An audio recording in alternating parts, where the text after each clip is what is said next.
Hello everyone, I'm your host, Jacob Thomas, and this is The History Book. Today on the show, we'll be talking about natural disasters, steel millionaires, and the Red Cross. So pull up a chair and let's get into the story of the Johnstown Flood. Good August afternoon to all you out there, and welcome to The History Book. As the introduction said, today we are going to talk about the Johnstown Flood of 1889. So, to begin this week's episode, I'm going to start with a brief background of the town of Johnstown, Pennsylvania. Now, Johnstown was founded in 1800 by Joseph Johns, who was of Swedish descent, at the point where the Stony Creek River and the Little Comaw form into the Comaw River. Now, sort of jumping ahead about 60 or 70 years into the future,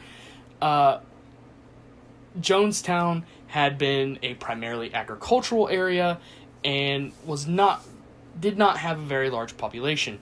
However, very soon after the industrial boom in the United States, Carnegie Steel built a mill near Johnstown and quickly transitioned the town from primarily agricultural to an industrial boom town. This transition would also create a boom in population for Johnstown and the communities surrounding it. Now, since Johnstown was downriver from these rivers, and in order to help control the rivers crossing and allowing for easier travel, the Commonwealth of Pennsylvania builds a dam up valley from Johnstown. The Commonwealth would shortly after sell the dam to the Pennsylvania Railroad because Johnstown, due to the mill mostly, had become an eastern terminal for the Pittsburgh line. The railroad then sold the dam and the land surrounding it to Henry Clay Frick and other investors who built the South Fork Fishing and Hunting Club, a resort for the rich and powerful of Pittsburgh and beyond.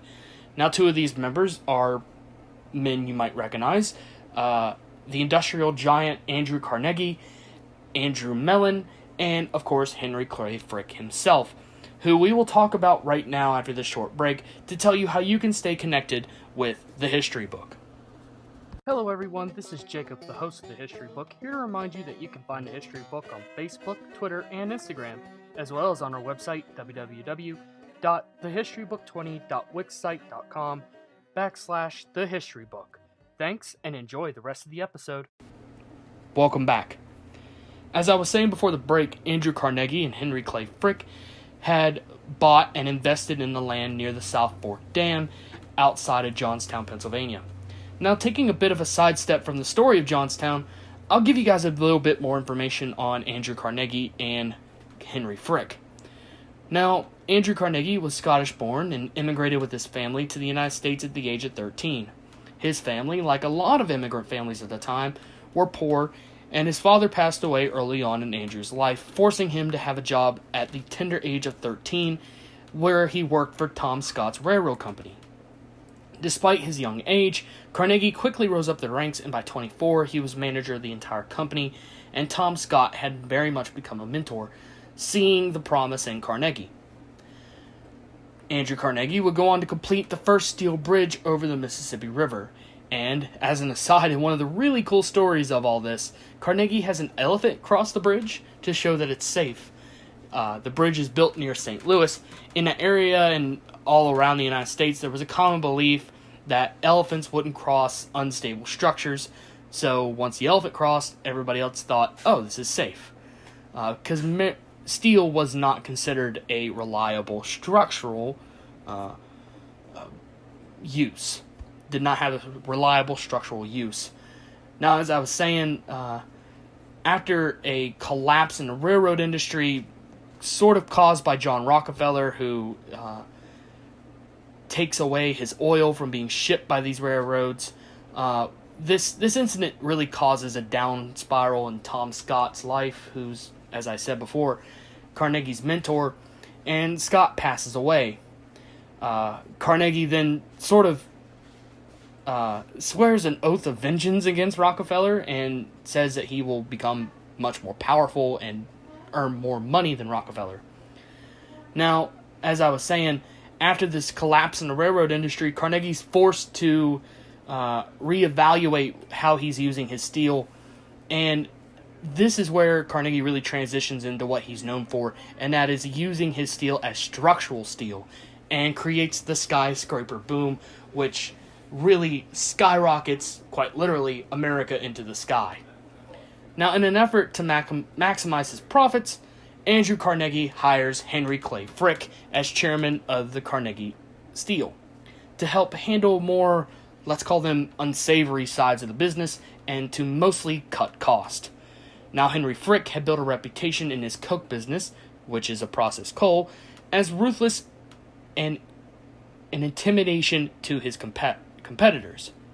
Hiring Frick would go on to become Carnegie's worst business decision for many reasons.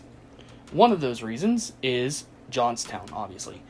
Now, Frick bought the land near the South Fork Dam because, turns out, Frick could maximize profits, and with these profits, bought himself this piece of land near Johnstown. And at this area near the dam, he builds a South Fork Fishing and Hunting Club as a luxury resort for the rich and powerful, and invites investors such as Carnegie and Mellon to buy in, as well as a senator named Benjamin Ruff. Now, the club, with Frick in charge, lowers the dam that's blocking in a large reservoir of water in order to allow 2 carriages to cross the road at once. And years before this, when the Pennsylvania Railroad was still in charge of the dam, they had removed overflow pipes to sort of let water out of the reservoir when it was becoming too overflowed,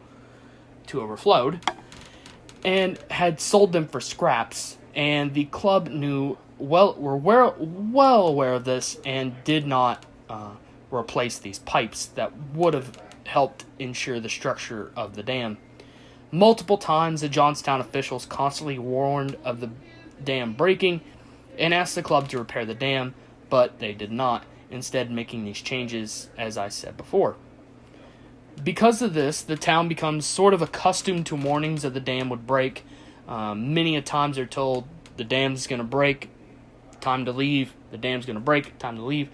But these warnings sort of begin to fall on deaf ears as sort of the boy who cried wolf kind of incident. Now, this aloofness, as I said, toward the present danger that was at hand would turn out to haunt the town. Now, right now, we are going to take a short break to hear from one of our sponsors.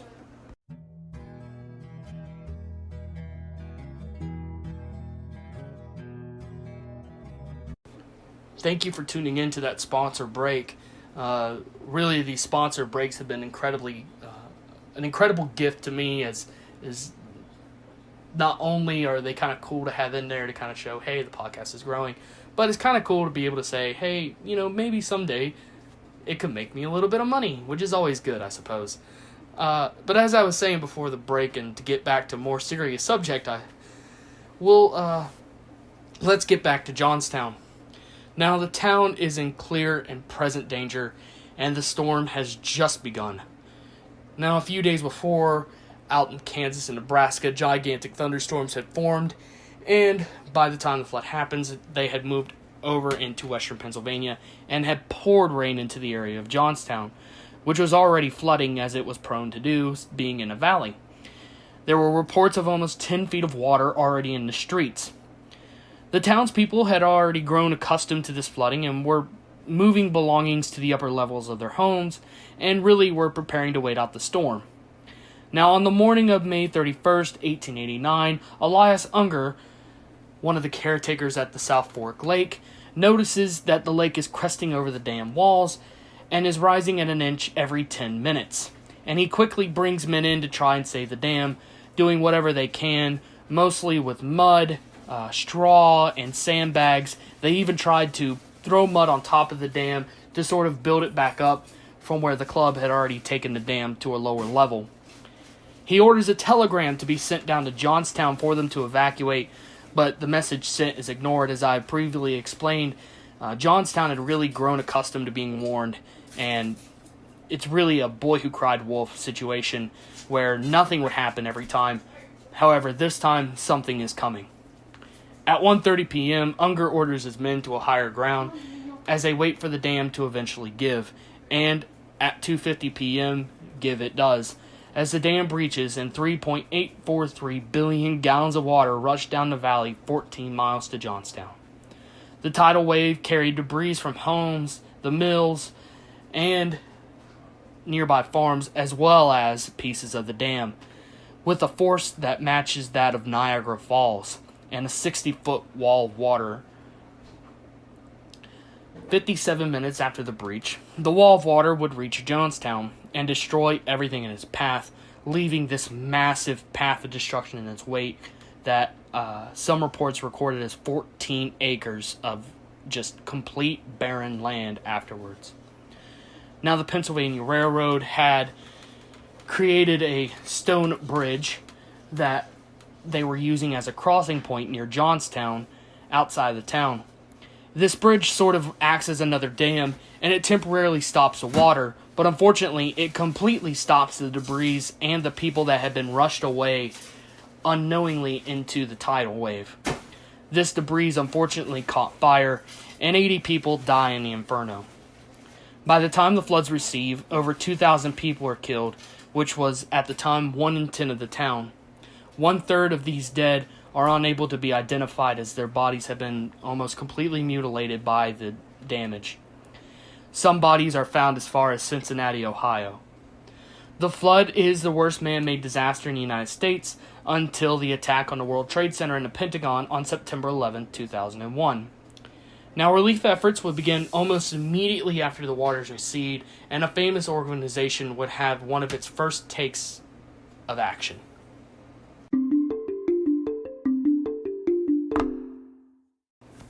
Now, as I was saying, after the waters recede and rescue attempts are made, some very harrowing, as one girl is rescued by what she calls her savior, who, as she's floating down a dirty, muddy mattress in the tidal wave, he swims out to her, holds on to her, and men are standing on higher levels, grabbing people and rescuing them, and he throws the girl to these men.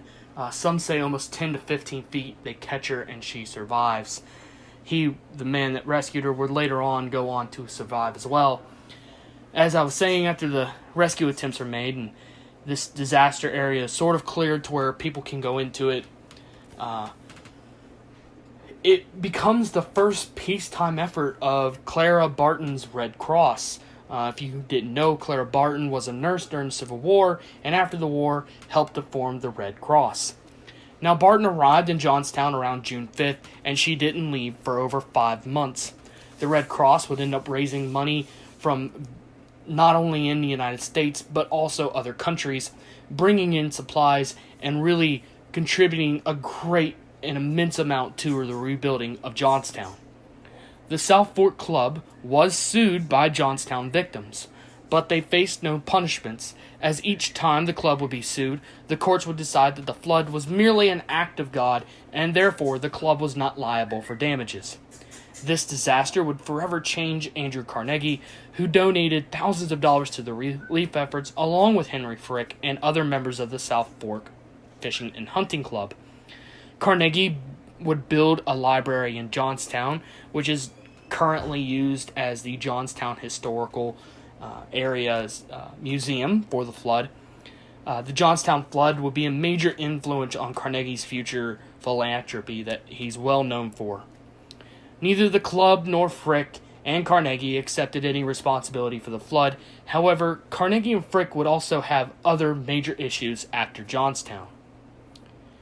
Now, after this tragedy in Johnstown, Carnegie and Frick's relationship was really strained by the flood, as well as some other labor disputes that were going on at the time, as this time in history in the United States is well known for. In order to sort of distance himself from the disaster and some of these labor disputes, Carnegie leaves for Scotland, informing Frick, "You're in charge," and to make things better. Now, Frick would go on to really increase the labor issues, where he would cut salaries, as well as increasing the workload to 12 hours a day, which in a steel mill is nearly impossible.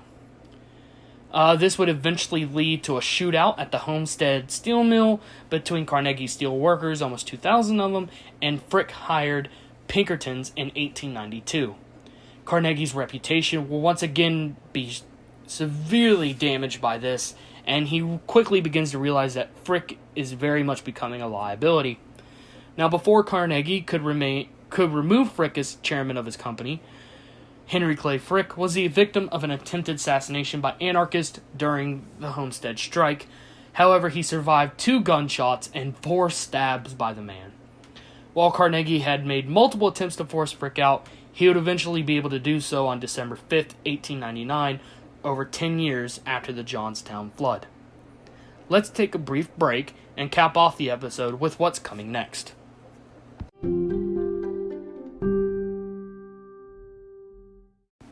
As I did last week, and sort of explained, I want to start giving more of my opinion on these topics that I talk about.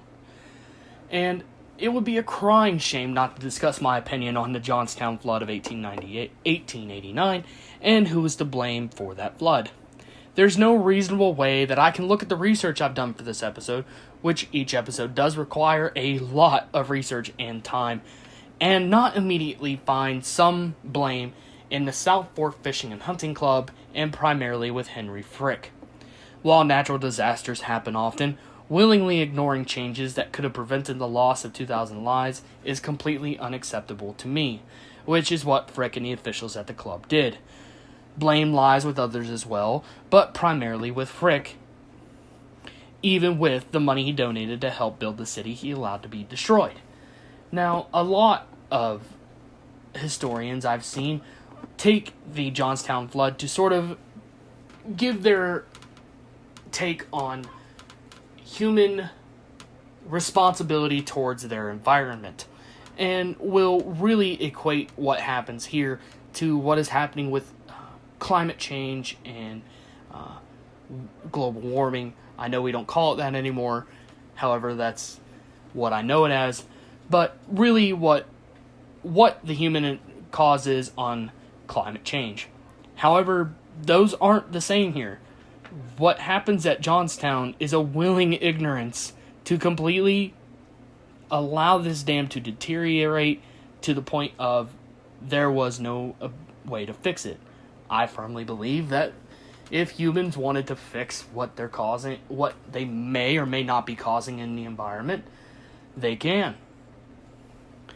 However, I don't think this is the kind of subject that should be equated with that.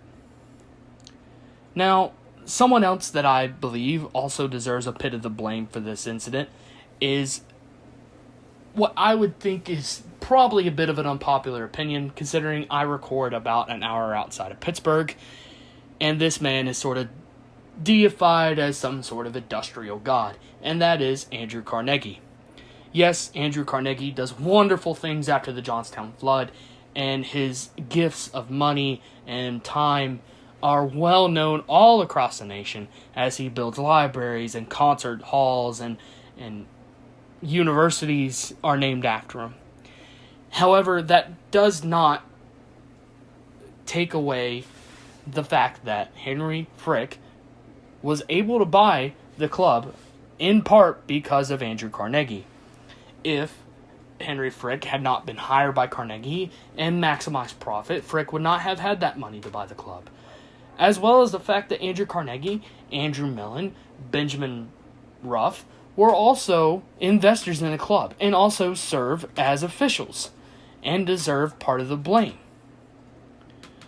Now that all that's been said, I think we can get back to more happier news. And that is that I'm ready to announce the next episode will be going live on September 9th at 1 o'clock. That episode will cover the Battle of Lake Erie of the War of 1812. Now, I'm really excited to share this with you because the War of 1812 doesn't get a lot of the history coverage that it really deserves. It's really just known for the burning of Washington and Andrew Jackson. And that's not fair. It unfortunately gets placed between the American Revolution and the Civil War and things leading up to it. So it doesn't get nearly enough attention. So I'm really excited to share this with you. And as I said, it'll be going live at 1 o'clock on September 9th. The Battle of Lake Erie. It's going to be great. And with that, I will see you all next time on The History Book.